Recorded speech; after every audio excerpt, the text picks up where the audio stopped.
para você abrir a Bíblia, por favor, no Evangelho de João, Evangelho de Jesus, né, descrito por João, João capítulo 17, a gente vai ler do verso 20 em diante.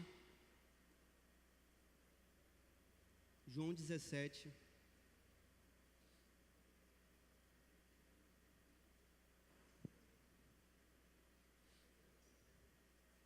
João 17, se você puder compartilhar aí, né, a leitura com um amigo que de repente não tem a Bíblia ou o aplicativo, vai ser bem interessante para todo mundo acompanhar. Tranquilo?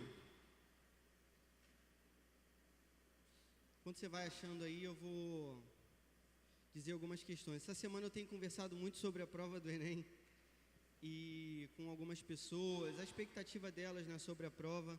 Não sei se você está por dentro, mas nesse domingo vai ter uma prova aí importante. E daqui a uma semana vai ter a segunda prova também, né? Metade do Enem nesse final de semana, metade no próximo. E, poxa, tem uma galera que esperou o ano todo para isso acontecer e se preparou. Alguns se prepararam, né, melhor do que outros. E a prova está aí para todo mundo, né? Graças a Deus a gente está vivo por enquanto para fazer essa prova. Então, assim, eu conversei com algumas pessoas, eu achei interessante que algumas pessoas se mostraram para mim bem sonhadoras, assim, passar para as carreiras mais difíceis e tal. Isso é lícito, tranquilo?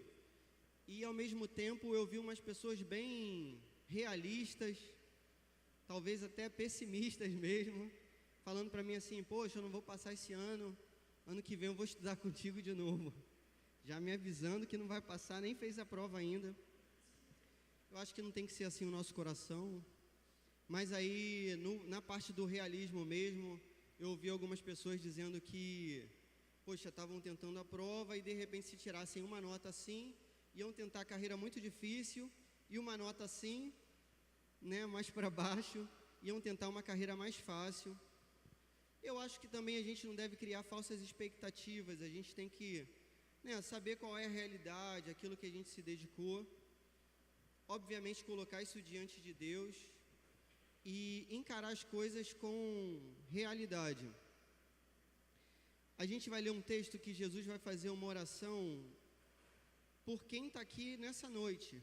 Isso é maneiro demais, ó. Jesus está orando por nós, beleza? E a gente vai tentar entender como é que isso se enquadra na oração de Jesus. Eu vou ler contigo então, ó. João 17, 20 e 26, diz assim, Jesus orando: minha oração não é apenas por eles. Jesus está falando dos discípulos que estavam ali naquele momento com ele.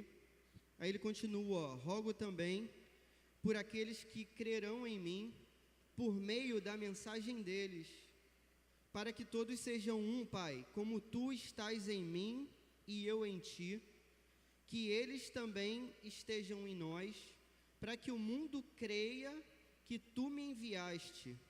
Dê-lhes a glória que me deste, para que eles sejam um, assim como nós somos um, eu neles e tu em mim, que eles sejam levados à plena unidade, para que o mundo saiba que tu me enviaste e os amaste como igualmente me amaste. Pai, quero que os que me deste estejam comigo onde eu estou e vejam a minha glória, a glória que me deste, porque me amaste antes da criação do mundo. Pai justo, embora o mundo não te conheça, eu te conheço, e estes sabem que me enviaste. Eu os fiz conhecer o teu nome e continuarei a fazê-lo, a fim de que o amor que tens por mim esteja neles e eu neles esteja. Quando eu cheguei num ambiente cristão assim pela primeira vez, eu reparei que esse era um ambiente diferente.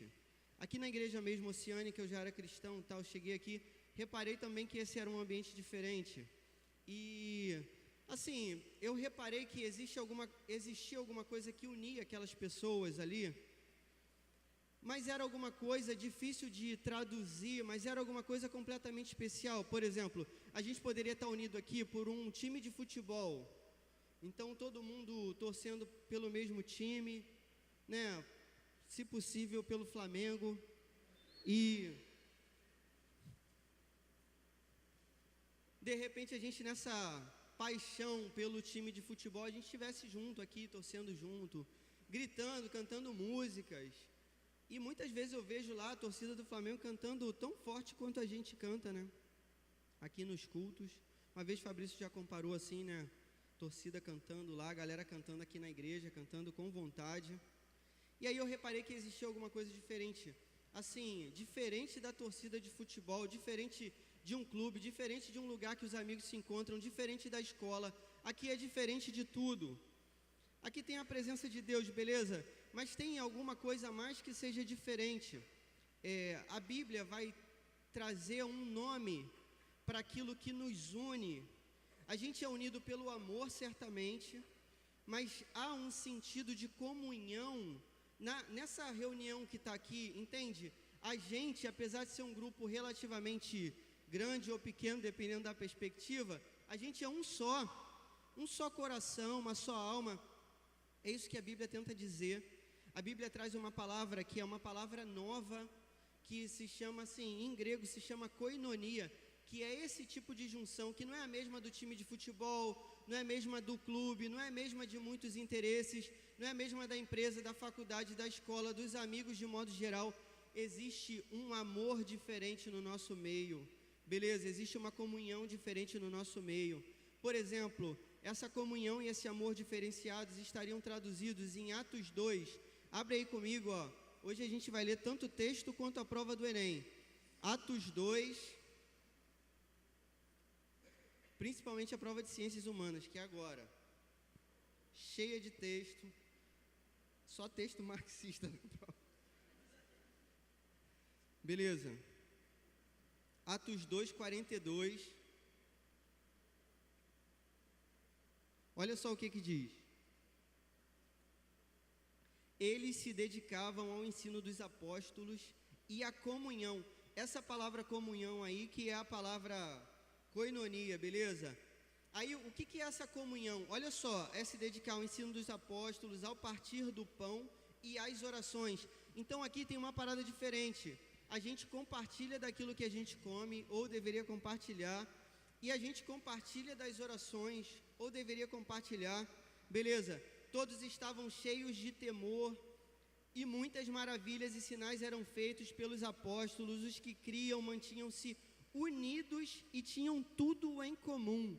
Esse texto traz um desafio para a gente. Não sei se você lê a Bíblia e às vezes você, faz uma comparação entre o que a Bíblia está falando e sua vida, beleza? Eu faço isso direto e eu acho que a gente tem que ler assim. E às vezes eu vejo um abismo, literalmente, entre aquilo que eu tenho vivido e aquilo que a Bíblia propõe. Aqui a Bíblia está dizendo que os caras repartiam tudo mesmo, comida, oração, o tempo, a vida, direto, até o dinheiro deles eles repartiam, beleza? E aí no verso 45 diz, olha, vendendo suas propriedades e bens, distribuíam a cada um conforme a sua necessidade. Todos os dias continuavam a reunir-se no pátio do templo, partiam o pão em suas casas, juntos participavam das refeições com alegria e sinceridade de coração, louvando a Deus, tendo a simpatia de todo o povo, e o Senhor lhes acrescentava diariamente os que iam sendo salvos. A questão é a seguinte, cara, quando a galera me evangelizou, eu reparei que existia alguma coisa diferente no meio daquela galera ali, e Jesus explica necessariamente isso no texto que a gente está lendo. Eu gostaria que você voltasse então para o texto de João 17, verso 21. Olha só que parada maneira. Vou tentar esclarecer melhor para você. A questão é a seguinte, eu reparo ao mesmo tempo que hoje na minha vida, o meu evangelismo não é tão eficaz quanto o evangelismo que eu vejo aqui no livro de Atos dos Apóstolos. Não sei se você está entendendo, vou tentar traduzir mais. Cara, eu tento evangelizar umas pessoas, falar de Jesus e tal, mas eu vejo uma dificuldade para essas pessoas entenderem aquilo que eu estou falando. Sobretudo para acreditarem naquilo que eu estou falando e quererem se juntar a gente nesse mesmo coração, nessa mesma alma, beleza? Nessa comunhão. Jesus aqui está falando de evangelismo. Olha só que coisa impressionante, no verso 21, Jesus diz assim, ó, para que todos sejam um. Jesus está falando então de unidade, ó. Pai, como tu estás em mim e eu em ti, que eles também estejam em nós. Aí para que isso vai acontecer? Olha, Jesus está falando que a gente tem que ser um, tudo bem? E a gente vai ser um em amor. E olha o que vai acontecer, para que o mundo creia que tu me enviaste.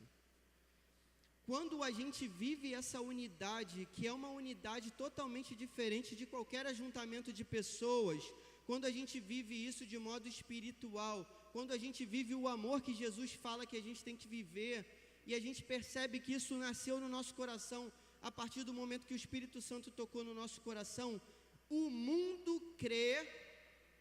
Tudo bem? É isso que Jesus está falando, ó. O mundo crê que Deus enviou Jesus, ou seja, o mundo se converte.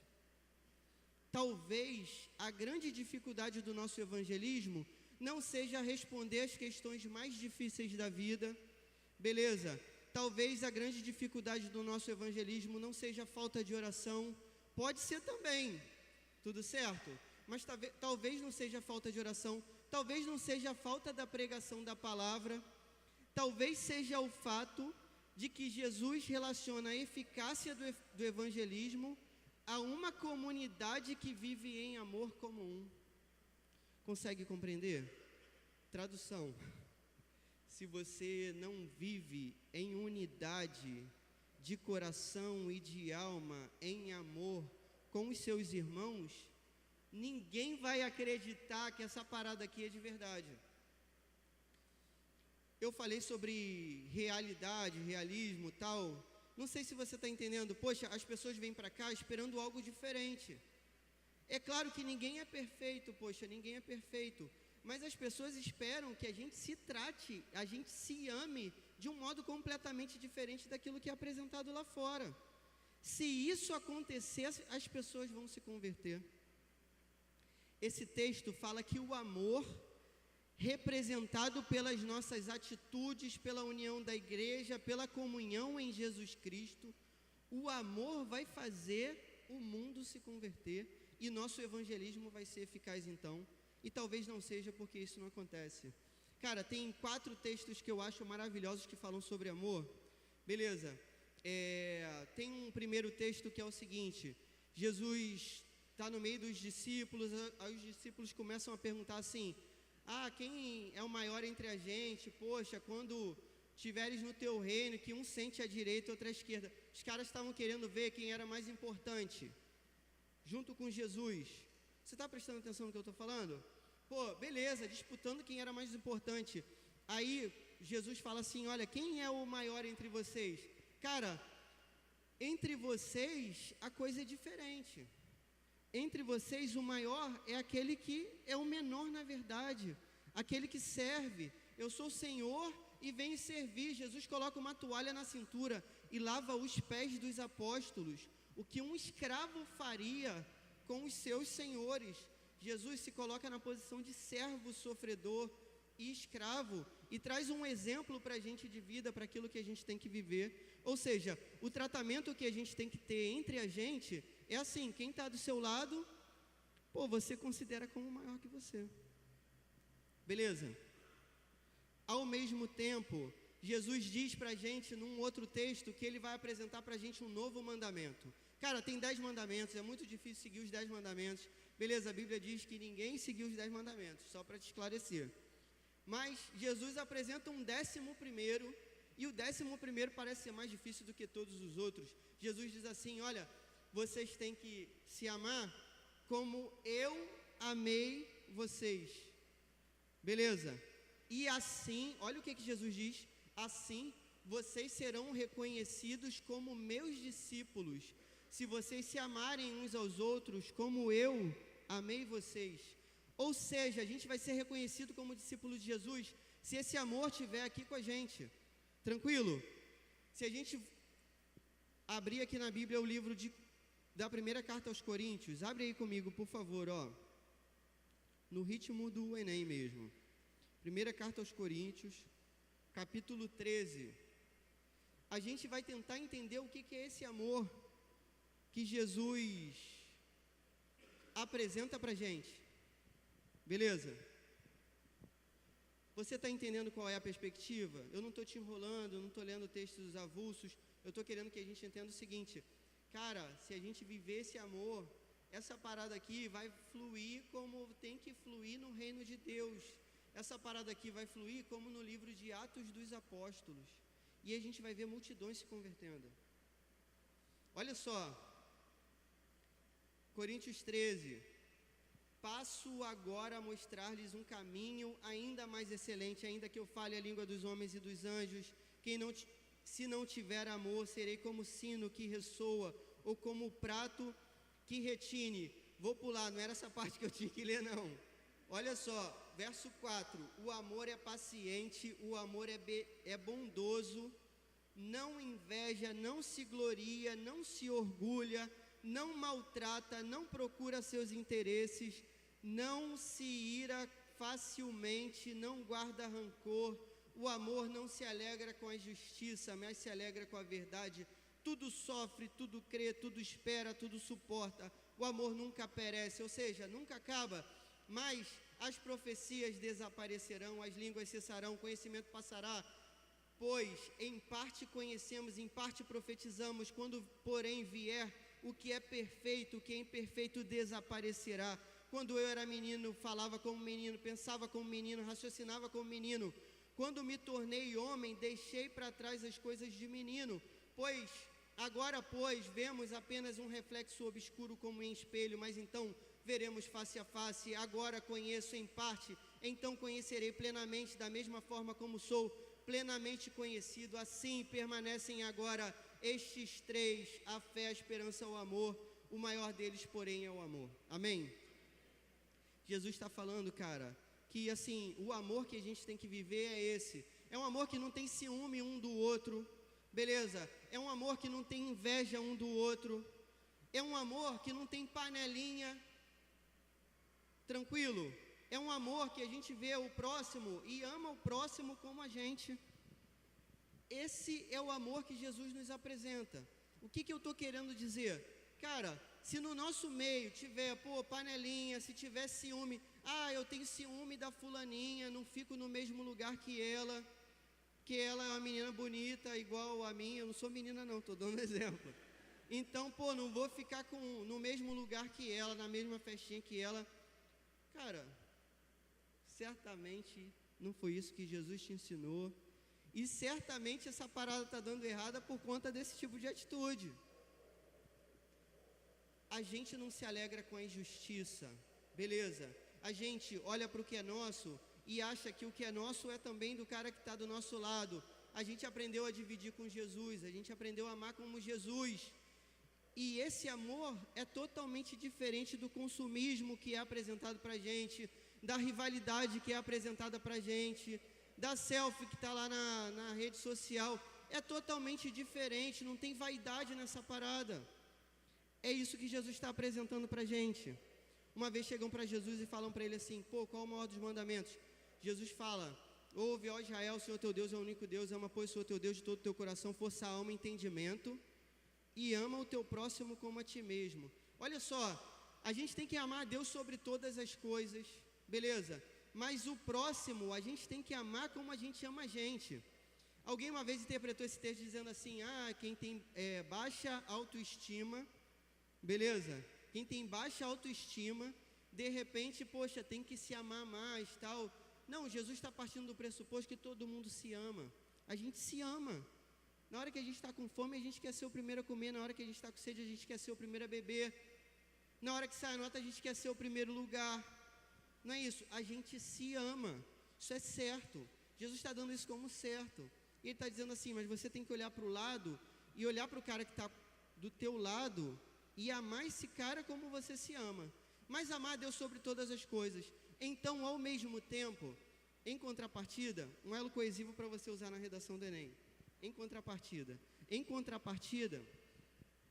se eu estou aqui e alguém, age como um vacilão, tem duas possibilidades, todo mundo vacila, beleza? Eu vacilo.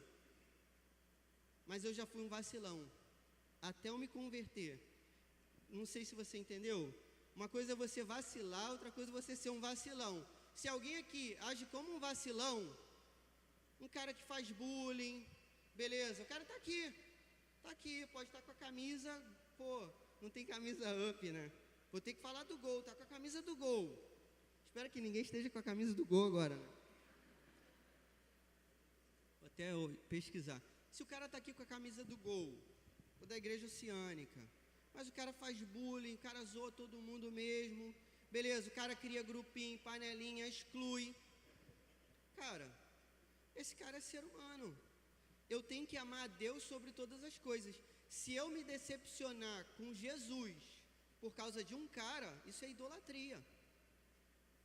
Ama a Deus sobre todas as coisas e ao próximo como a ti mesmo. Mas eu me conheço, cara, eu sou ser humano, sou um ser humaninho igual a você. Então eu sei do que eu sou capaz, eu sei do que todo mundo é capaz. Eu não vou me decepcionar com alguém a ponto de que essa decepção seja a decepção com Jesus. Consegue compreender? Mas ao mesmo tempo isso não é desculpa para a gente que se diz cristão viver de qualquer maneira. A gente vai ter que viver justamente esse amor sem inveja, sem ciúme, sem briguinha, sem divisão. Cara, panelinha é facção, a Bíblia diz que isso aí é coisa do diabo. Isso não vai acontecer no nosso meio certamente. A gente vai agregar as pessoas, a gente vai se amar como um. E aí certamente o nosso evangelismo vai fluir. Entenda, a eficácia do evangelismo se relaciona diretamente ao amor que a gente experimenta como igreja. Beleza, se as pessoas chegarem aqui e virem um amor diferente daqueles que elas viram, cheio de interesse, cheio de concorrência, cheio de inveja, cheio de vaidade, cheio de disputa, cheio de problemas, cheio de fofoca, que se encontra lá fora, cara, elas vão crer que Deus enviou Jesus Cristo e vão crer na salvação e vão crer no evangelho que a gente prega. Mas para que a gente pregue um evangelho eficaz, a gente tem que viver isso da maneira como Jesus diz que a gente tem que viver. Uma lição para você anotar aí, já estou caminhando para o final. Olha só, uma lição para você anotar. Anota aí, dá seu jeito, você não tem nada para anotar, não é isso?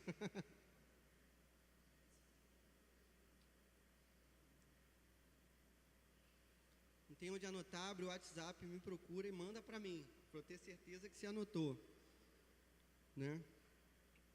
Lição. Para o evangelismo funcionar, pode botar pro mesmo, beleza? Na redação você não vai fazer isso, ó. Pro evangelismo funcionar, vírgula, a gente deve ter comunhão um com o outro. Para o evangelismo funcionar, a gente deve ter comunhão um com o outro e com o Pai. Tranquilo? Porque é isso que Jesus está falando. Olha só, volta lá, João 17, 21, diz assim: para que todos sejam um, Pai, como tu estás em mim e eu em ti, que eles também estejam em nós, para que o mundo creia que tu me enviaste, dê-lhes a glória que me deste, para que eles sejam um, assim como nós somos um, eu neles e tu em mim, que eles sejam levados à plena unidade. Para quê? Jesus está repetindo, a gente não entendeu direito. Que eles sejam levados à plena unidade, a gente tem que viver nessa unidade plena de amor. Para quê? Para que o mundo saiba que tu me enviaste e os amaste como igualmente me amaste. Amém, irmãos? Cara, eu acredito sinceramente que a grande colheita virá a partir do momento que a gente começar a deixar ciúmes de namoro, de bobagem, de amizade que é totalmente destrutiva, se a gente deixar isso para trás, beleza? No passado, se a gente pedir perdão um para o outro, se a gente se arrepender, se a gente se humilhar, se as pessoas chegarem aqui e virem algo que elas não veem em lugar nenhum, esse tipo de amor que é um amor espiritual que Jesus ensina pra gente, eu acho que a gente vai conseguir uma grande colheita, uma colheita que a gente nunca viu. Talvez a gente nunca tenha visto essa colheita nessa região aqui. E isso pode começar entre os adolescentes, isso pode começar entre os jovens da igreja. Eu quero te chamar, cara, olhar para a pessoa que está do seu lado e amar essa pessoa de modo prático, beleza? Dizendo palavras de amor, fazendo gestos de amor, incluindo essa pessoa nos seus grupos de relacionamento, se preocupando com essa pessoa, orando por essa pessoa, partindo o pão, chamando esse cara para ir para sua casa, almoçar, comer, jantar, lanchar, sei lá. Beleza, se quiser me chamar também para essa parte, então eu tô, feliz. Eu, Isaac, você tem que me chamar Isaac também, meu filho. Beleza?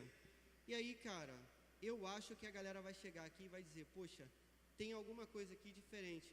O cara não sabe grego, não sabe a palavra koinonia, não sabe o que é isso ainda, mas ele vai dizer, tem alguma coisa que junta, que liga, que une essas pessoas, que é completamente diferente de todos os interesses que eu vi durante toda a minha vida. E, poxa, é claro que eu quero participar disso. E essas pessoas vão se converter no nosso meio e a gente vai ter uma grande colheita, amém? Ou seja, o nosso evangelismo vai ser eficaz se a gente viver em amor, como um só coração, uma só alma, um só propósito, amém?